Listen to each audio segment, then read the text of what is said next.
3, 2, 1. Muy buenas a todos. Esto es Hemos on Me, soy Pedro Ibar y estoy con un amigo, con Nacho Portillo. Encantado, tío. Muchas gracias por traerme aquí. Nacho Portillo en redes sociales. Nacho Portillo 11, podéis encontrarme así. Vale, bueno, para el que no lo conozca, Nacho es una de las personas con más proyección en el mundo del marketing en España. Vamos a hablar un poquito de él. Es el director de marketing de una empresa como AudioFit. Además, ha sido el único alumno de la UCM en ganar 3 veces seguidas los premios Emprendedor.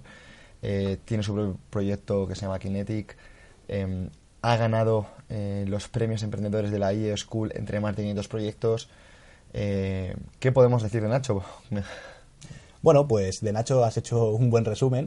A mí me gusta definirme como un emprendedor, un apasionado del marketing digital.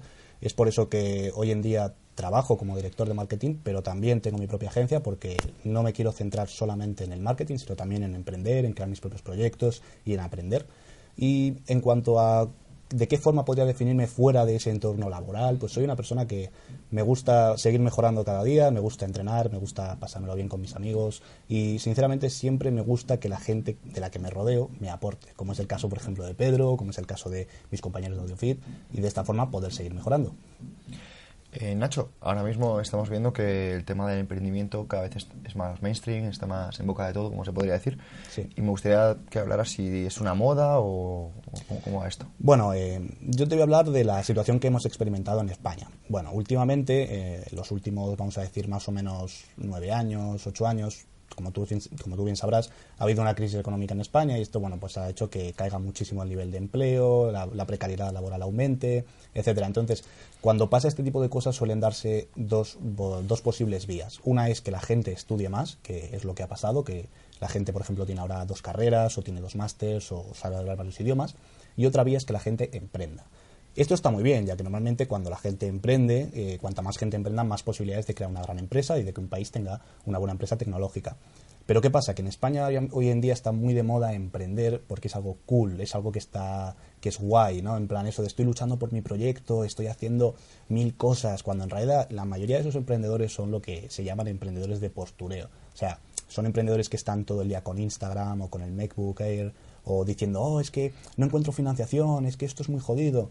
Un verdadero emprendedor lo que tiene que hacer es trabajar de verdad y trabajar enfocándose en vender más y en mejorar su modelo de negocio. Y cuando haces eso, normalmente no tienes mucho tiempo para poner historias en Instagram o para promocionarte muchísimo o para quejarte de X motivo. Entonces, a ver, que yo digo que es lícito quejarse y hay veces que seguramente hay buenos emprendedores que no les dan la financiación que requieren y que se merecen, pero hoy en día, ya te digo, a través de mi experiencia personal, de conocer a muchísimos emprendedores en España, me he dado cuenta de que muchos de ellos lo único que están haciendo es jugar a emprender.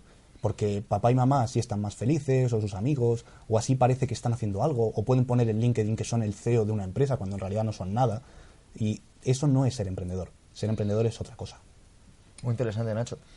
Me gustaría que hablaras de términos, por ejemplo, como el IQ financiero. ¿Qué es la inteligencia financiera? Vale, pues vamos a definirlo para que nos pueda entender todo el mundo. A mí me gusta definirlo como el cociente intelectual financiero que tiene la gente y podríamos decir que son pues, los conocimientos básicos para, sobre todo, tener una buena vida financiera. El problema es que la mayoría de gente no aprende estos conceptos o esto exactamente cómo pueden aplicarlo a su vida. Y claro, cuando tienen que verse en situaciones como, por ejemplo, pedir una hipoteca, pedir un préstamo o sencillamente tener unos ahorros y querer sacarle rentabilidad, no saben porque nunca nadie se lo ha explicado, nunca se han parado a pensar qué es el tipo de interés o por qué, una pregunta muy sencilla, ¿por qué si tenemos crisis no imprimimos más billetes y así todos tenemos dinero? Bueno, pues porque hay una cosa que se llama inflación y la gente a veces llega hasta ahí y te debe decir, no, es que eso es la inflación. Y yo pregunto, bueno, ¿y qué es la inflación? Y la gente no sabe qué decir. ¿O en qué niveles de inflación es normal moverse? Bueno, pues no lo sé. Entonces, el IQ financiero es importante para tu vida diaria y para tener un poco de conocimiento. Pero también es verdad que hay una tendencia hoy en día a asociar IQ financiero, libertad financiera, a esos típicos vídeos o esos típicos cursos que lo que hacen es decirte, oye, haz mi curso o mírate este vídeo que te vas a hacer millonario, vas a alcanzar la libertad financiera. Con lo cual, son términos que por desgracia están un poquito prostituidos, como es el caso, por ejemplo, de ser emprendedor o el ser influencer, como bien tú sabrás. Interesante, Nacho. Hay conceptos como se supone que son, no sé si tú consideras que son básicos, como por ejemplo un activo, un pasivo, que muchas veces personas no los conocen, y me gustaría saber si esto es algo que a lo mejor debería enseñarse en los colegios. Sí, por supuesto. Obviamente la definición de activo y pasivo es muy amplia. De hecho, el Plan General Contable, antes de volver a formularse, tenía cerca de 50 definiciones para activo. Y hay que diferenciar lo que es un activo y un pasivo, o el patrimonio neto dentro de la contabilidad, que son cosas muy diferentes, a lo que puede ser en nuestro día a día y en nuestra vida. Si esto debería enseñarse en los colegios, sí, sin ninguna duda. Pero porque muchísima gente me ha comentado, y yo estoy de acuerdo, en que en los colegios nunca se ha enseñado, por ejemplo, qué es una hipoteca. Y es una cosa que prácticamente todo el mundo va a hacer. O, por ejemplo, cómo negociar un contrato de alquiler. Yo soy de la opinión de que en los colegios se tendrían que enseñar un mínimo de finanzas y de legalidad, porque luego la gente no tiene ni idea de cómo funciona la legalidad de su país, o lo que es más grave, de cómo funciona pues el hecho de pedir una hipoteca, de comprarse una casa, o simplemente de diversificar su inversión. La gente, conceptos como inversión, gasto, activo, pasivo, diversificación, le suenan a chino, y piensan que eso, oye, pues solamente lo puede hacer la gente rica o la gente que ha estudiado un máster de 60.000 euros, y nada más lejos de la realidad. Entonces, ¿si tendría que enseñarse esto en los colegios? Sí, sin ninguna duda. Y en cuanto a las definiciones de activo, pasivo, obviamente, la gente tiene que, por lo menos a su manera, entender lo que es un activo, que es todo aquello que nos puede sumar, que es un pasivo, que es todo aquello que tenemos que pagar o que nos va a restar en algún momento, y qué es el patrimonio neto, que es nuestro capital social. Y sobre todo, pues términos, por ejemplo, pues como qué es el interés, qué es el TAE, o por ejemplo qué es la inflación, la hiperinflación. Ese tipo de cosas la gente por lo menos debería conocerlas. Y luego, por supuesto, pues cosas como oye, si yo tengo ahora, imagínate, 60.000 euros, ¿qué puedo hacer con ellos? Oye, pues muchas cosas. Y yo te diría, pero pues no los dejes en tu casa porque estás perdiendo dinero. Y hay mucha gente que eso no lo entiende. Dice, no, si yo mañana voy al cajón y están los 60.000 euros. Ya, pero hay una cosa que se llama inflación. Ese dinero vale menos que hace un año. Entonces tú tienes que aprender y decir, bueno, mira, hay vehículos de inversión. Claro, hay muchísimos. Entonces puedo meterlo en un banco, puedo meterlo en un fondo, puedo meterlo a capital fijo, a lo que yo quiera. Pero hay que aprender ese tipo de cosas, sin duda. Me gustaría que hablaras sobre qué es una startup, porque muchas veces personas que piensan que una startup es simplemente abrir una empresa, a lo mejor tiene un concepto un poquito más desarrollado. Sí, es una startup, también tiene varias definiciones, pero a mí me gusta definirla como un modelo de negocio que es escalable y repetible en el tiempo. Entonces, ¿qué diferencia una startup de una empresa? Bueno, en primer lugar, las startups son empresas, ¿vale? Hay muchísima gente que piensa que una startup es solo un proyecto. No, una startup, para considerarse como tal, tiene que estar constituida como sociedad limitada o como sociedad unipersonal, lo que quiera esa persona. Entonces, ¿cuál es la diferencia entre una startup y una empresa convencional? Te voy a poner un ejemplo muy rápido y muy fácil. Vamos a utilizar el ejemplo de AudioFit, que es una startup que seguramente muchos de tus oyentes conozcan, y vamos a utilizar en contraposición un bar de una esquina de cualquier parte de España. Bueno, ¿qué diferencia al bar de AudioFit? Bueno, pues un bar, que es una empresa convencional, lo único que puede hacer es tener ese local y servir copas, cafés, lo que sea. Llegará a un punto donde ya no puede ganar más dinero. Es decir, la curva va a empezar a subir y luego no va a subir más, porque si quiere seguir ganando más dinero tendría que abrir un segundo bar, o contratar más camareros, o sencillamente abrir nuevos locales por toda España, y eso le costaría demasiado dinero. Es decir, no tiene una rentabilidad altísima. Mientras que una startup es todo lo contrario. Una startup puede pegar un subidón tremendo y empezar a vender de manera casi ilimitada, como es por ejemplo el caso de Facebook, que Facebook no es que venda nada en sí, lo que hace es utilizar la red social, como es el caso de AudioFit, o como es el caso de muchísimas startups españolas. Entonces, una startup lo que tiene es una curva mucho más pronunciada, aunque le cuesta empezar, y un bar no. Además, una startup tiene una cosa que no tiene jamás un bar o un negocio convencional, y es innovación, una propuesta de valor tangible. O sea, un bar, por ejemplo, si tú vas a un bar o a otro, pues vas por algo muy sencillo, porque es más barato, porque es más caro, porque está más cerca de tu casa, porque el que lo lleva es amigo tuyo.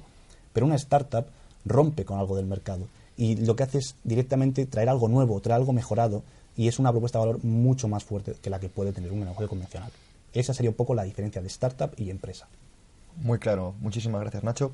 Hay un tema que puede ser interesante, y es que, bueno, evidentemente los premios para emprendedores no tiene que ser nada fácil llegar hasta ahí. Y me gustaría que hablaras un poquito de cómo aspirar a estudiantes que a lo mejor estén escuchando a alcanzar esos premios. Bueno, esta es una pregunta bastante interesante, ya que, como te digo, en los últimos años se ha puesto de moda emprender, y por lo tanto también han aparecido muchos más premios emprendedores y muchos más certámenes, convenciones, etcétera. Entonces, En primer lugar, yo cuando empecé a emprender fue gracias a un premio emprendedor. Yo empecé a emprender en una competición que se llamaba Youth, ahora se llama Explorer, que era interuniversidades, mediante la cual, si tú pasabas una preselección, estabas 7 meses incubado para trabajar en tu proyecto, yendo 4 o 5 horas al día, todos los días durante 7 meses, para luego llegar a la final y competir contra tus compañeros. Entonces yo me introduje en el mundo emprendedor a través de los premios. Y yo pensaba que los premios era la principal manera, uno, de aprender, y dos, de darte a conocer, que eso era lo importante. Porque claro, tú cuando empiezas a ser emprendedor, tú piensas, joder, pues mi fin único en la vida es conseguir financiación y crear la empresa. Y nada más lejos de la realidad. Tu fin único tiene que ser conseguir clientes y mejorar tu modelo de negocio.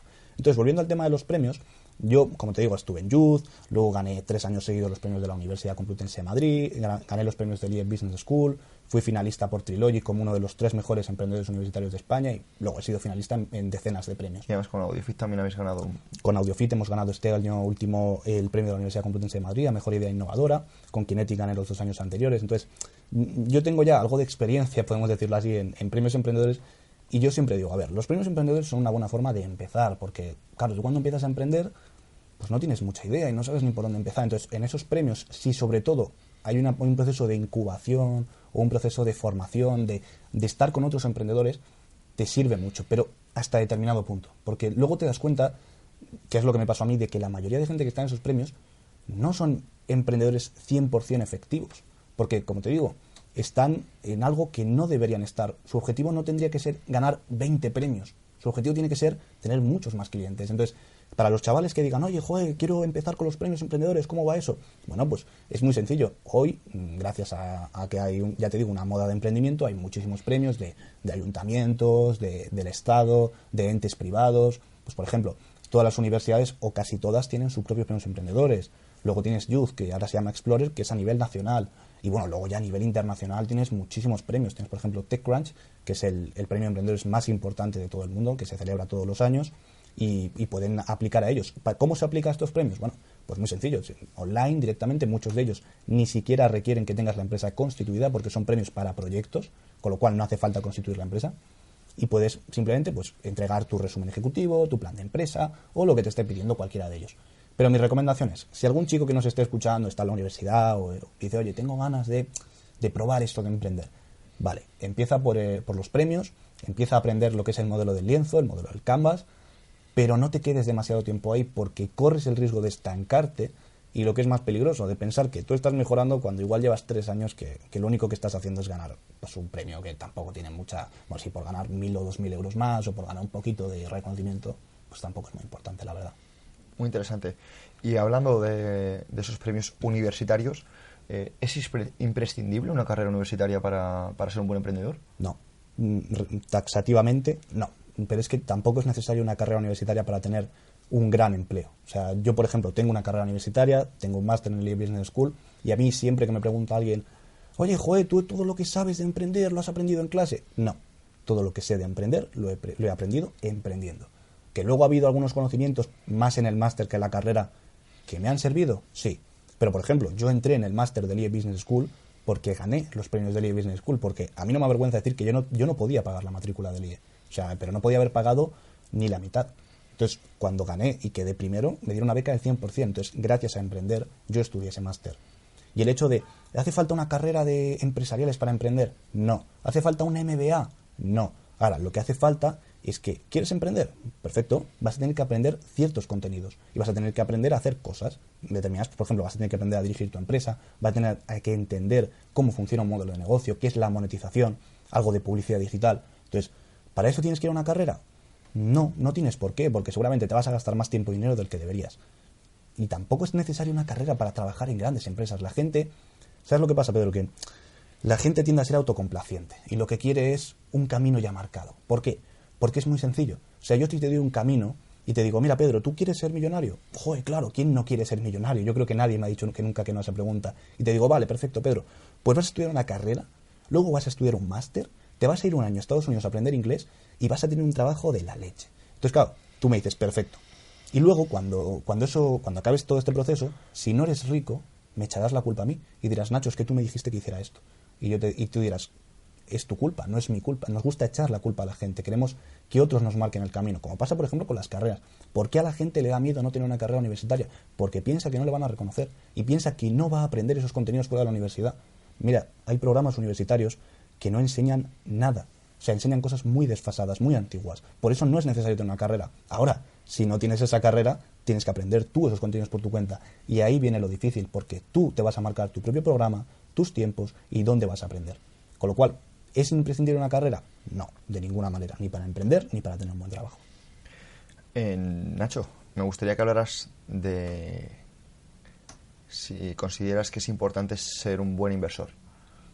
Sí, sin ninguna duda, tanto un inversor personal como un inversor profesional, podemos diferenciar así a la gente, más o menos.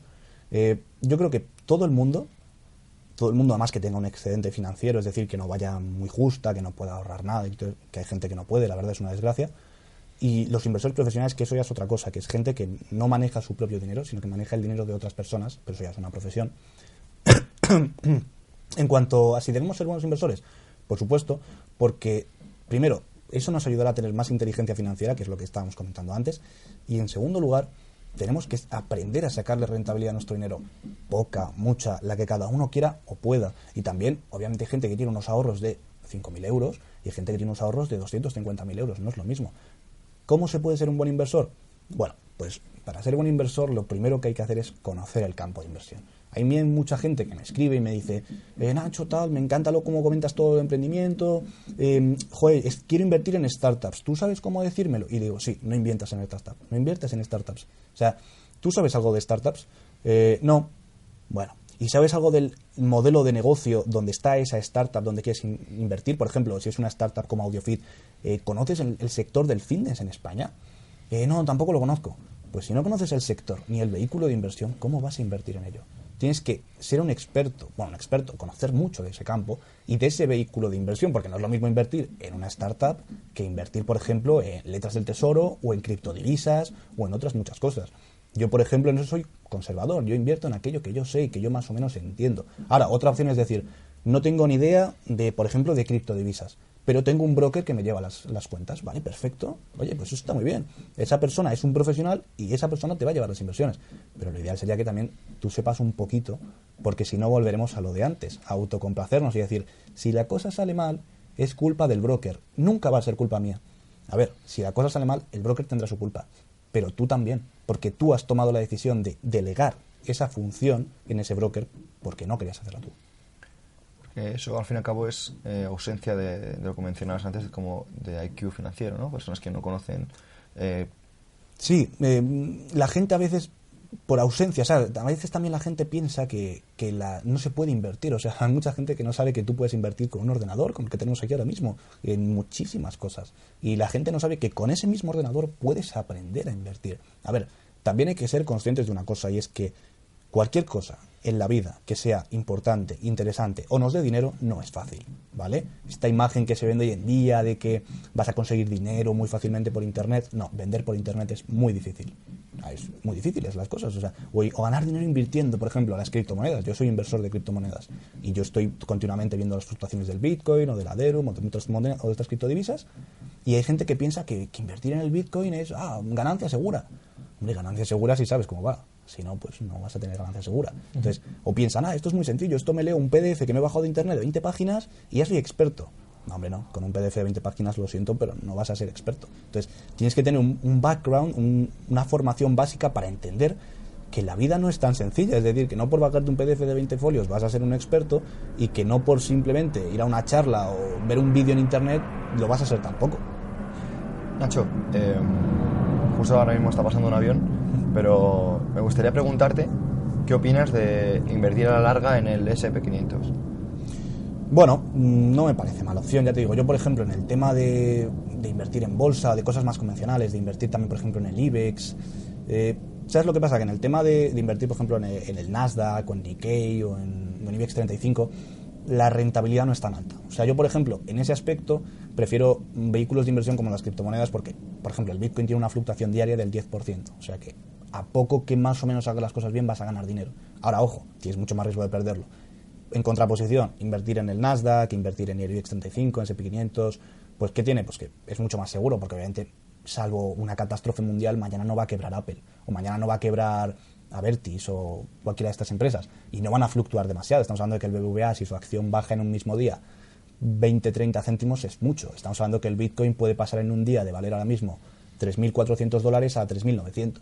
Entonces, es complicado. Entonces, por ejemplo, invertir a la larga en esos vehículos de inversión como IBEX 35, similares, sí, no es mala opción, pero en vez de hacer eso, quizás lo que puedes hacer es ir a un fondo que tenga renta variable y sacarle más partido. Además, un fondo de renta variable que esté gestionando tu banco, por ejemplo, la Caixa tiene muchos fondos que clasifica en base a lo arriesgados que son o no, y de esta manera puedes obtener una buena rentabilidad a largo plazo. Si tu intención es, oye, mira, yo tengo 5.000 euros y no los necesito en 2 años, quiero que me renten algo. Bueno, pues es una buena opción, porque quizás la criptomoneda u otros vehículos de inversión son demasiado arriesgados.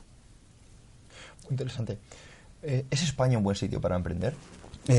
Sí y no.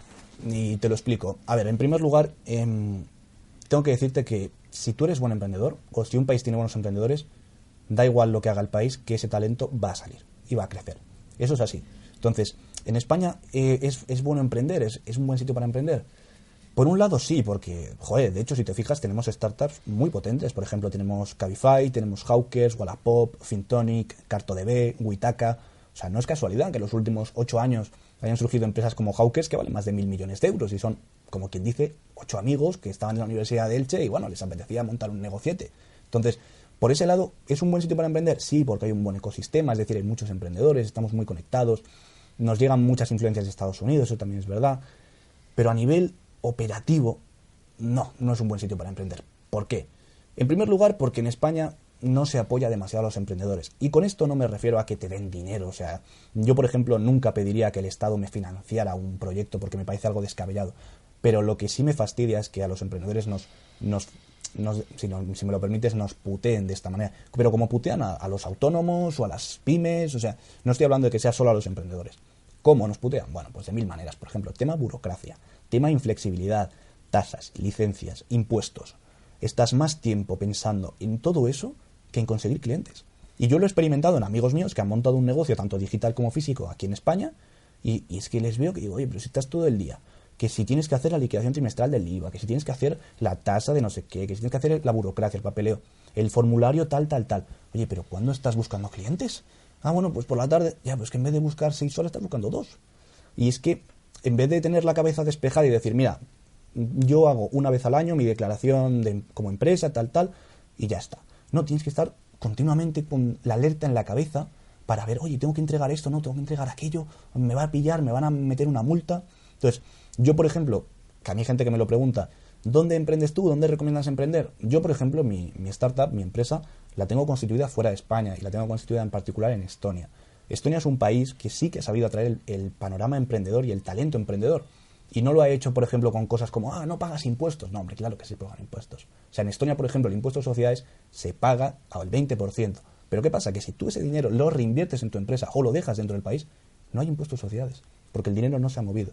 Pues es una muy buena forma de incentivar. O, por ejemplo, facilidades en tema de papeleo y de burocracia. Una vez al año entregas todas tus cuentas. Ya está, no hay más problemas. Una vez al año. Y además te lo hace una gestoría. No te preocupes, tú ponte a vender, ¿qué es lo que tienes que hacer? O, por ejemplo, tema del IVA. Lo mismo, una vez al año, no te preocupes.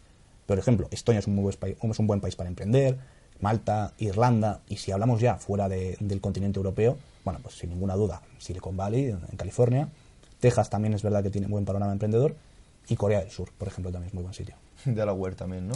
Delaware lo que tiene facilidades fiscales, eso sí es verdad, pero eso no es malo del todo. O sea, esto es como Irlanda. Irlanda ha sabido muy bien y decir, mira, yo tengo un país que no tiene un gran PIB, no tengo muchos recursos, no soy un país tampoco con demasiada historia, ¿qué puedo hacer? Bueno, pues te hago una pregunta, pero ¿tú qué prefieres? ¿El 20% de muchísimo o el 80% de muy poquito? Eso lo preguntaba J.D. Rockefeller, decía que él solo quería el 1%, pero de 100 personas, en lugar del 100% de una. Claro, es que lo que pasa es que yo creo que, por ejemplo, en la cultura española se nos ha inculcado un poco el hecho de que si no lo tenemos todo estamos perdiendo. Que ojo, que perder tampoco está mal, luego lo hablaremos, pero se piensa eso, que tenemos que tener todo, cuando en realidad hay que ser un poco listo y decir, oye, ¿yo qué prefiero tener? ¿El 16% de 50.000 euros o el 3% de 52 millones de euros? Pues igual prefiero el 3%, porque además estoy ganando más. Y además esas empresas van a venir a mi país, van a generar empleo, van a dar buena imagen y sobre todo yo voy a mejorar como país.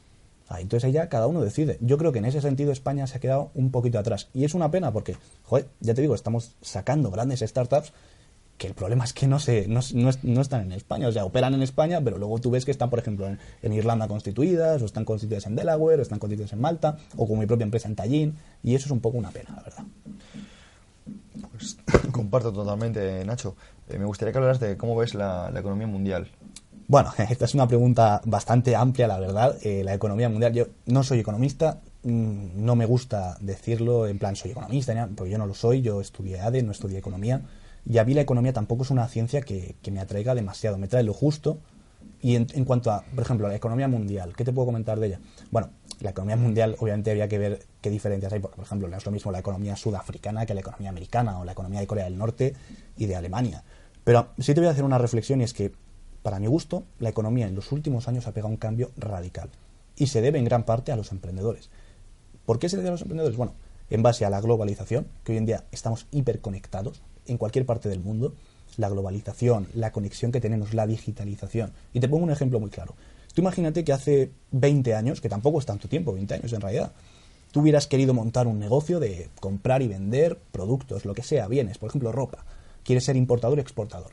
Pues hace 20 años tendrías que haber conocido a muchísima gente, tener amigos, tener un local, tener mucho dinero para empezar a invertir, hacer todos los trámites aduaneros. Vamos, que seguramente lo habría acabado haciendo pues una persona de posibles, o con amigos, o cualquier cosa de estas. Pero hoy en día, por ejemplo, existe el dropshipping, que yo no soy muy partidario del dropshipping, de verdad. Mucha gente me escribe y yo siempre les digo que no lo recomiendo demasiado. Pero ¿qué ha hecho la economía de hoy en día? Que un chaval en su casa, con 200 euros, y sin formación, ni ningún amigo, ni politiqueos, ni nada, pueda hacer posible mover mercancía desde China, pasando por Bangladesh, hasta Estados Unidos o llegando a América del Sur, por ejemplo. Entonces, la economía en los últimos años, para mí, ha pegado ese cambio, y es un cambio para bien, sin duda. Muy interesante, Nacho. Me gustaría que hablaras sobre todo de la diferencia, o si consideras que hay una diferencia o una brecha entre ricos y pobres, y si crees que eso puede ser un impedimento para gente que se considera pobre de cara a invertir o a ganar dinero. Hombre, claro que hay diferencias entre ricos y pobres, y yo creo que, por lo menos en España, en los últimos años sí que se ha recrudecido esta situación hacia los extremos. Es decir, la típica frase de los ricos son más ricos, los pobres son más pobres, pero yo creo que, en cierto modo, sí que tiene razón. Por ejemplo, ¿cómo podemos ver esto? Pues antes de la crisis, cuando estábamos en 2008, 2007, la gente decía lo de ser mileurista, en tono peyorativo. Es que la madre de no sé quién es mileurista. Y hoy en día yo me encuentro a compañeros míos que salen con una carrera que te enseñará más o menos, pero tienen una carrera. Y tienen idiomas, y tienen lo que sea, y cobran 600, 700 euros. O gente que tiene 27, 28 años de experiencia, y está cobrando 900 euros. Y digo, pero es que esto, perdona, es que no me parece ni siquiera razonable. Y luego hay gente que tiene muchísimo dinero. A ver, tener mucho dinero es totalmente lícito. O sea, y yo siempre lo digo, yo no juzgo a nadie por la cantidad de dinero que tiene, ni para bien ni para mal. Ahora, si tú me dices, por ejemplo, que tú eres millonario porque te has hecho millonario en base a pues que tu padre era un gran empresario, te ha dado la pasta y has creado una empresa con su ayuda, pues no tendrás mi respeto, o no tendrás mucho de mi respeto en ese aspecto. Pero si tú me dices que, por ejemplo, eres un emprendedor que ha creado su empresa y que, bueno, pues poco a poco está creciendo y al final ha llegado a conseguir un buen sueldo, para mí siempre será mucho más respetado. Y, por ejemplo, el tema de inversiones. Como te decía, la gente piensa que las inversiones son cosas de ricos, porque son temas muy complicados, se requiere de mucho dinero. No, sin ir más lejos, cualquier persona puede invertir. Yo creo que cualquier persona que nos esté escuchando de mediana edad puede tener fácilmente unos ahorros de 3.000 euros, 4.000, 5.000 euros, que, oye, tengo ahí 5.000 euros que nunca los toco y no sé qué hacer con ellos. Pues mira, por ejemplo, en este aspecto hay una startup española muy interesante que se llama Hausers, que se dedica a ser un vehículo de inversión colaborativa. Es decir, que lo que ha hecho es que la gente pueda juntarse para invertir en inmuebles que luego se reacondicionan y se venden o se alquilan y obtiene una rentabilidad. Entonces lo que ha hecho es decir, oye, la gente no entiende cómo van las inversiones, pues voy a crear una startup para crear un vehículo que todos juntos inviertan y que saquen rentabilidad. Y encima yo, como emprendedor, gano dinero también. Pues qué problema hay. Vamos adelante con ello, eso es lo que hay que hacer. Básicamente es solucionar problemas. Claro, a ver, un emprendedor lo primero que tiene que pensar, y esto es muy importante, es decir, ¿qué necesidad voy a satisfacer o qué problema resuelvo? Si no sabes responder a esa pregunta, no empieces. O sea, la gente, cuando le hablan de ser emprendedor, piensa que lo primero que se hace pues es lo típico, ¿no? Coger un Excel, oye, pues mira, ¿cuánto me cuestan los salarios, las oficinas, los ordenadores, todo? Y tú les dices, oye, luego lo que vayas a vender, no, luego ya eso los de marketing, no, lo típico, ya se encargarán ellos de vender. No, desde el primer momento te tienes que centrar en la demanda, no en la oferta. Tienes que centrarte en, primero, ¿qué necesidad estoy satisfaciendo? Esta. Muy bien, perfecto. Ahora vamos a pensar, ¿se está satisfaciendo esa necesidad? Y hay dos respuestas, sí o no. Tú me dices, por ejemplo, no. Vale, cuidado, igual no hay mercado. Y si no hay mercado, ya vamos jodidos. Me dices, sí. Pues bueno, lo que tienes que pensar es, ¿quién lo está satisfaciendo? Estas 3 empresas. Perfecto. ¿Qué están haciendo? ¿Lo están haciendo bien? ¿Lo están haciendo mal? ¿Qué pide la gente? Y tú en base a eso decir, vale, pues si ellos lo están haciendo mal, o yo creo que yo lo puedo hacer mejor, hazlo mejor. Y eso es tu propuesta de valor. Entonces, ese es el camino, el ABC para emprender. Y no lo que la gente piensa que es crear una empresa, pues ir a la gestoría, a la notaría. No, eso son tonterías. Eso de verdad que eso es una mañana, eso no importa para nada. Lo que importa de verdad es todo lo que te estoy contando ahora. Necesidad, problema, propuesta de valor, modelo de negocio, monetización. Todo eso es lo importante. Y no los papeleos, ni las oficinas, ni las fotos, ni los selfies, ni la financiación. De verdad. Y volvemos con que todas estas cosas se podrían enseñar en el colegio incluso. Sí, de hecho a mí me encanta dar charlas. El año pasado estuve dando una charla en la Universidad Complutense, en la Facultad de Económicas, en las jornadas de empleabilidad. Y claro, yo estaba compartiendo mesa con un directivo del Banco Santander y un directivo de KPMG. Y claro, yo diciendo, a ver, ahora yo voy a hablar del panorama emprendedor y de lo que hacemos en mi empresa, de cómo funciona todo esto. Y la gente, la mayoría de cosas no las entendía. Y digo, pero estamos hablando de graduados. Y no entienden lo que es un modelo de negocio. Hombre, si eres un graduado en ciencias del arte, por ejemplo, entiendo que no sepas lo que es un KPI o lo que es un modelo de negocio, pero si eres graduado en empresariales, cuidado con eso. Entonces, claro, en los colegios, sobre todo, se tendría que enseñar. Pues, por ejemplo, a mí nadie me dijo que yo podía crear una empresa. O sea, yo pensaba que eso era algo imposible, muy difícil, que requería de muchísimo dinero, esfuerzo. No, pues oye, te lo pueden contar. Quizás en el colegio es muy pronto, pero en los institutos. Yo, de hecho, ahora estoy cerrando algunas charlas y me encantaría dar alguna en un instituto en vez de en una universidad. A chavales de 15 años, de 16 años. Porque yo te digo una cosa, Pedro, los chicos de hoy en día, hay muchos que saben de verdad cómo está yendo el tema. O sea, porque muchos de ellos se están dando cuenta de la importancia de las redes sociales, la importancia de estar conectado y la importancia de saber entender a tu público objetivo. No son la mayoría, eso es verdad. La mayoría de gente pues utiliza Instagram pues para estar con los amigos y tal. Pero yo te digo, me he cruzado con chicos de 16, 17, 18 años que me escriben, que se han hecho cursos específicos o que conocen muy bien algo en concreto y digo, oye, pues joder, con 17 años vas así, pues perfecto. Y es lo que te decía antes, el talento al final se abre camino. Yo, por ejemplo, no he estudiado un MBA, no me han explicado nunca estas cosas, no me he gastado 50.000 euros en ir a Stanford a aprender esto y estoy sacando mi empresa adelante y con buenas cifras. El talento al final se abre camino, pero oye, si encima podemos echarle una manita, pues mejor que mejor, hombre. Pues quiero ser respetuoso con tu tiempo, quiero preguntarte por tus libros, por tus mentores, quiénes, qué inspira a Nacho. A ver, te voy a comentar algunos libros, pero a mí, por ejemplo, no me gusta mucho el tema de recomendar X libro en concreto porque yo creo que eso es algo también personal. O sea, yo, por ejemplo, cuando alguien me pregunta por, Pedro o Nacho, dime libros, dime series, dime películas, dime todos los blogs, yo digo, a ver, el problema es que tú me estás pidiendo todo ese material porque crees, o por lo menos yo entiendo, que si lees todo eso vas a ser como yo, o parecerte a mí, o vas a tener esos conocimientos que yo he tenido. El problema es que quizás yo leo un libro y lo leo de una manera diferente que otra persona. Que no digo que sea ni mejor ni peor, ahí ya cada uno lo que entienda. Entonces, por ejemplo, ¿qué libros te puedo recomendar? Pues, por ejemplo, de marketing digital, que es un tema que me preguntan mucho para empezar. Marketing Analytics, de Tristán Elosegui, que es uno de los mejores marketeros de España. En cuanto a blogs, el blog de Neil Patel, uno de los mejores marketeros de Estados Unidos, del mundo. Y en cuanto a otros libros, pues para mí, por ejemplo, me gusta mucho leer biografías de fundadores, porque me ayuda a meterme mucho en su día a día, en cómo estaban haciendo las cosas, me veo reflejado. Y, por ejemplo, está el libro de Nunca te pares, de Phil Knight, el fundador de Nike. Apunta a las estrellas y llegar hasta el cielo, el de Leopoldo, el creador de Telepizza y presidente de Yastel. Son 2 libros muy buenos. Y sobre todo son libros que te cuentan toda su vida. No, porque es muy fácil empezar una película cuando el fundador ya es millonario, ya le va la cosa muy bien. No, a mí cuéntame desde que el tío era un pobre que no tenía ni para ir a comer a un McDonald's. Eso es lo interesante, ver todo ese proceso. Y aún así, oye, tú lees el libro y tú dices, joder, es que en un capítulo han pasado 3 años, ¿sabes? O sea, también, ¿sabes qué pasa? Que las películas nos han mal acostumbrado y pensamos que el éxito se consigue en 2 horas. Y no se consigue en 2 horas ni en 2 años. A veces tardan 20 años y la gente no tiene paciencia. Entonces, por ejemplo, películas buenas, pues películas, por ejemplo, de emprendedores, la de La Red Social es una de mis favoritas. Además creo que es una película que es de emprendedores, pero para todos los públicos. O sea, no es aburrida, no es de negocios, es entretenida. ¿Y por qué es entretenida? Porque cuenta una historia muy chula, que es la de los juicios de Facebook. Y casualmente solo hizo una startup, como era Facebook, no lo hizo una gran empresa. También hay grandes empresas muy interesantes y hay muchos documentales, en Netflix podéis tener varios. Pero yo, por ejemplo, te recomendaría esa película y estos libros. Yo creo que son los mejores. Y en cuanto a mentores, pues a ver, no soy una persona que tenga muchísimos mentores, porque para mí mentor es una palabra fuerte, significa que ha tenido una influencia muy importante. Y puede ser gente que conozcas personalmente o no. Hombre, personalmente yo diría, por supuesto, que uno de los principales mentores a nivel de comportarme en vida social, de conocer un poco todo, sería mi padre, que lo perdí cuando yo tenía 17 años, y eso fue una de las cosas que a mí más me marcó. Y a nivel de mentores conocidos, pues a mí, por ejemplo, te voy a decir una cosa. Cuando yo tenía 14, 15 años, yo conocía a Eminem, y claro, a mí me empezó a interesar su vida.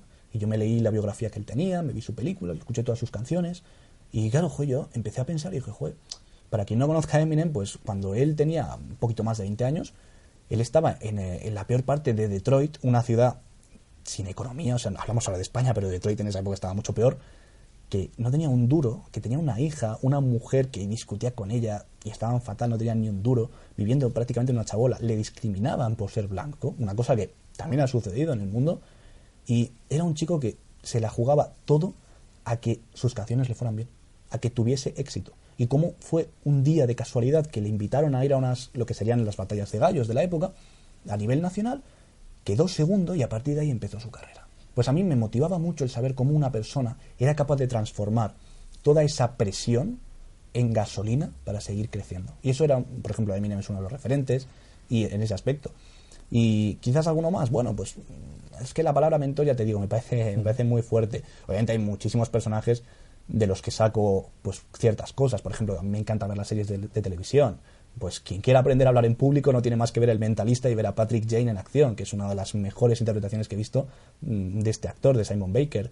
O, por ejemplo, el que quiera aprender de negocios, pues con un toque de humor, pues El Lobo de Wall Street, aunque sea una comedia, enseña muchas cosas interesantes de inversión. Pues también hay que echarle un ojo. Leonardo DiCaprio está excelente. Y no te digo que te quedes con Leonardo, digo que te quedes con el personaje. Digo que te quedes con cómo le ha moldeado.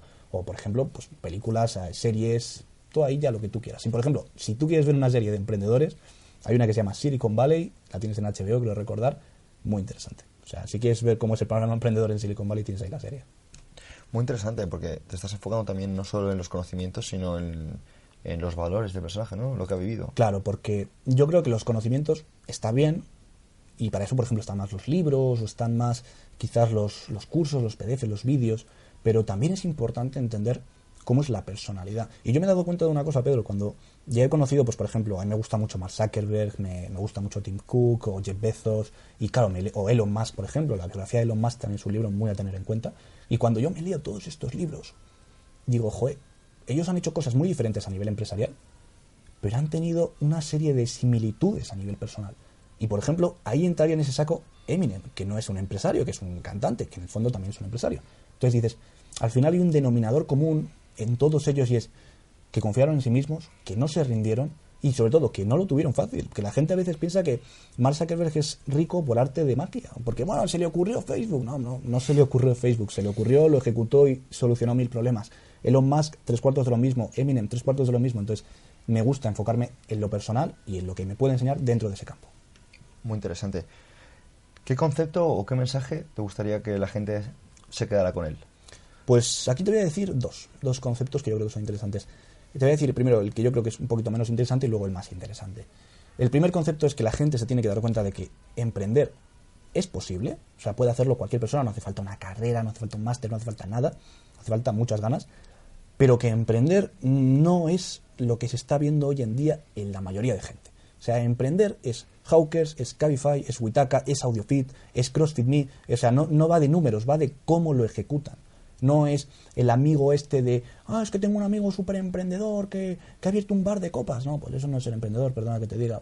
O tengo un amigo que está todo el día buscando financiación y no consigue... Bueno, pero tu amigo está buscando también clientes. ¿Tienes un modelo de negocio testado? No, pues entonces no es emprendedor. Entonces la gente tiene que aprender qué es un verdadero emprendedor y qué no es un verdadero emprendedor, y es un postureo, porque es que al final se está prostituyendo el nombre. Es como pasó con los influencers, pues que había influencers muy profesionales y había otros que no. Entonces, al final, pues por culpa de aquellos que no eran profesionales, pues esa palabra ahora es un poco como que a la gente no le gusta la palabra influencer. Pues yo tengo miedo de que pase lo mismo con la palabra emprendedor, que además hoy en día es muy gratuito ponerse, soy emprendedor. Bueno, sí, ¿qué es ser emprendedor? Pues ya entraríamos en otro debate. Y luego la segunda reflexión, y yo creo que la más importante con la que me gustaría que la gente se quede, es que hay que aprender a perder, hay que aprender a fallar y hay que saber encajarlo. O sea, yo, por ejemplo, toda mi vida he sido deportista, yo era futbolista, me gustaba muchísimo el fútbol, de hecho, cuando era un chavalillo me quería dedicar profesionalmente a ello, y cuando estás en un deporte aprendes que tienes que caerte, y yo veo muchas similitudes entre ser futbolista y ser emprendedor. Lo que pasa es que en España, por lo menos, la gente tiende a pensar que si fallas, se acabó. O sea, dice, no puedo fallar.